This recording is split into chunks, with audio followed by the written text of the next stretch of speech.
Former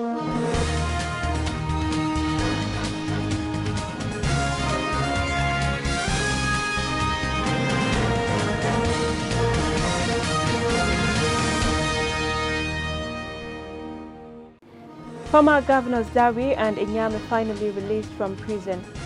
WAEC releases 2022 WASE results. National Association of Nigerian Students to engage federal government over ASUU's demands. On business, Naira loses against dollar. And in international news, latest conflict in Gaza shows depths of humanitarian crisis. On sports news, Nigeria's performance at the 22nd Commonwealth Games, a parting gift to President Buhari. Hello there and thanks for joining us. That was the headlines for Standard Voice Television News. I am Rahma Ibrahim Desara with the news in full. The former governors Joshua Dare and Julie Inyame has finally breathed an air of freedom as they were both released from Kuje Custodial Center.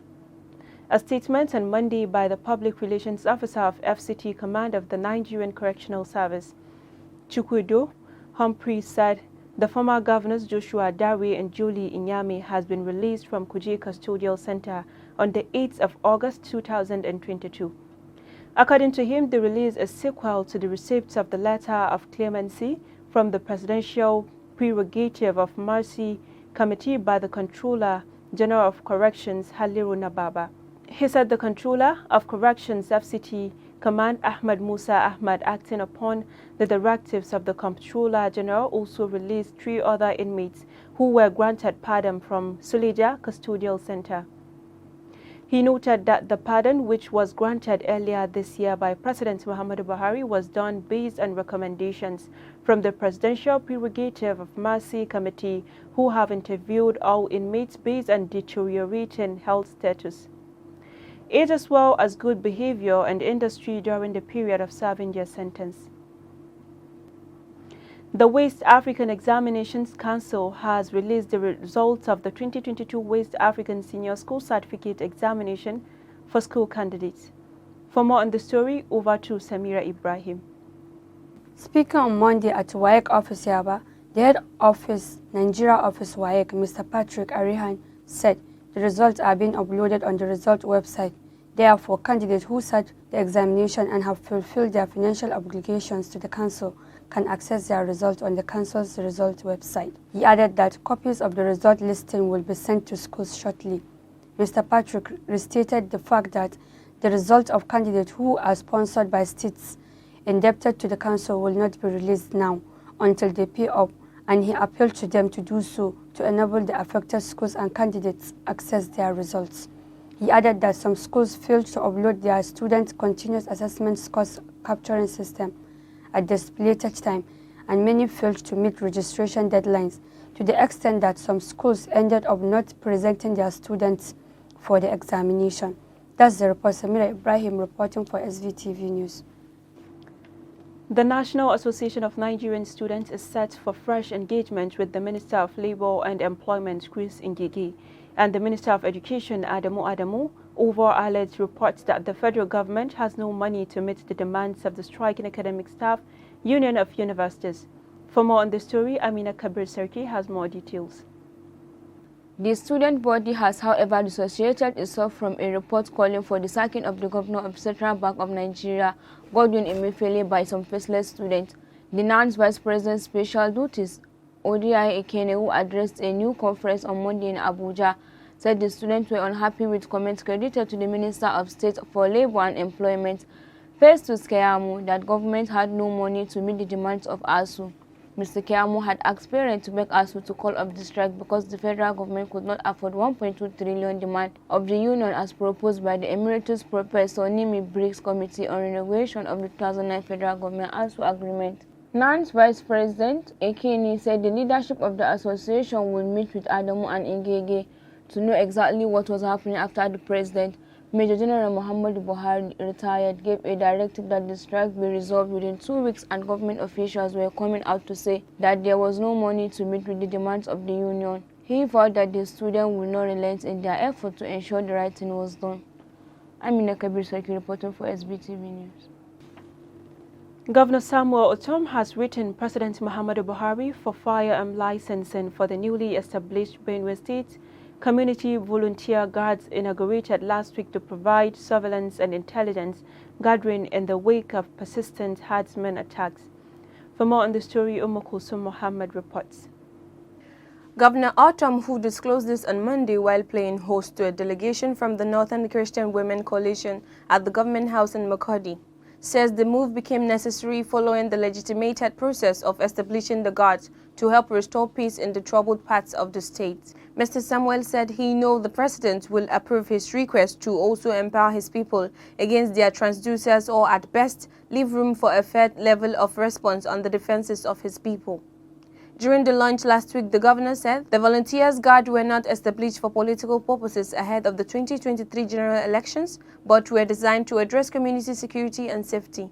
The governor urged the men of the Volunteer Guards to avoid the temptation of abusing the powers conferred on them by the state's law.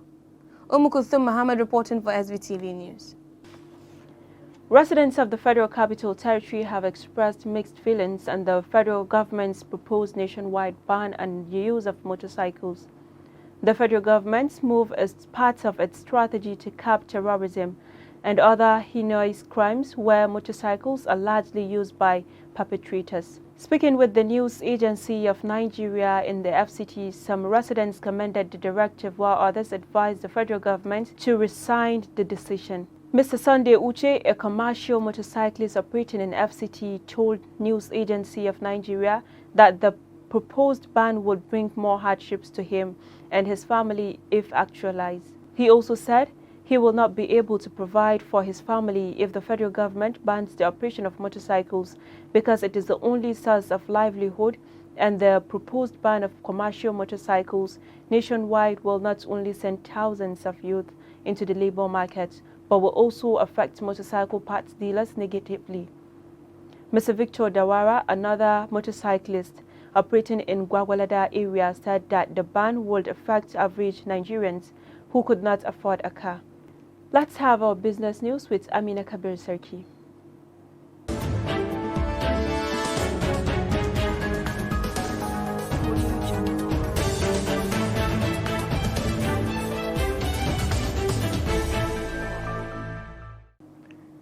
Thank you, Rahma Ibrahim, and a business update.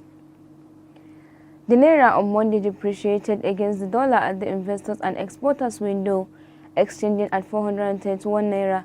The figure represented a decrease of 0.67% compared with the 428.12 Naira. Its exchange for the dollar at the close of business on August 5th. The open indicative rate closed at 421 Naira to the dollar on Monday. An exchange rate of 444.00 Naira to the dollar was the highest rate recorded within the day's trading before it settled at 431 Naira. The Naira sold for as low as 415.50 Naira to the dollar within the day's trading. A total of 115.67 US dollars was traded in foreign exchange at the official investors and exporters window on Monday.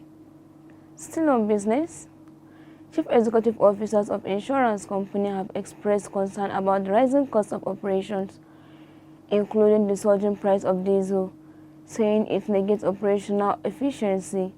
The insurance chiefs, who spoke to The Guardian at the weekend, said the inflation has pushed up the cost of asset replacement as many of the auto parts have doubled in the past year, increasing the cost of claims in the event of damage or total loss of insured vehicles.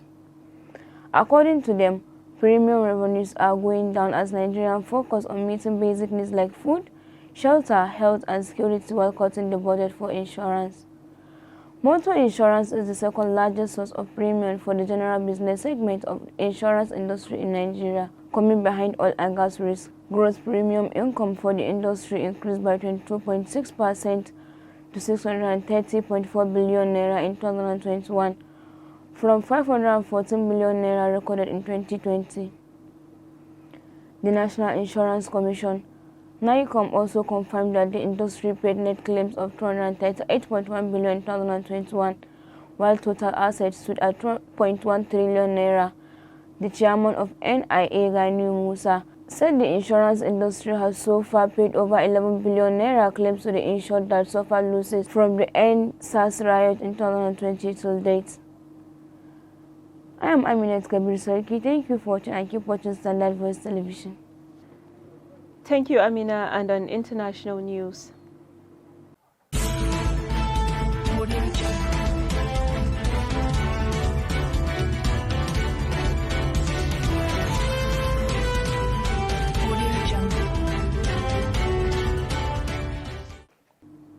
Israel launched multiple airstrikes in Gaza on August 5th in another eruption of open warfare between Israel and Palestinian militants. Israel announced its missile strikes were targeting military leaders of Al-Quds Brigades, the military wing of the Islamic Jihad militant organization in Gaza. Israel alleged Islamic Jihad forces were making threatening moves near the Israeli border, and their strikes killed 2 key leaders of Islamic Jihad in Gaza and severely damaged its military capabilities. Palestinian Islamic Jihad responded by launching hundreds of rockets into Israel, where the Israel Defense Forces reported its Iron Dome missile defense system was operating at a 97% success rate in intercepting rockets launched from Gaza. No Israelis had been killed or seriously injured. The Palestinian Health Ministry reports at least 44 dead and over 350 civilians wounded. Among the dead were 15 Palestinian children, including 5 boys killed by a missile strike as they visited their grandfather's grave. An Egyptian brokered ceasefire between Israel and Islamic Jihad has now begun. It is too early to see whether the ceasefire will hold or for how long. And on sports news, over to Kulsum Muhammad.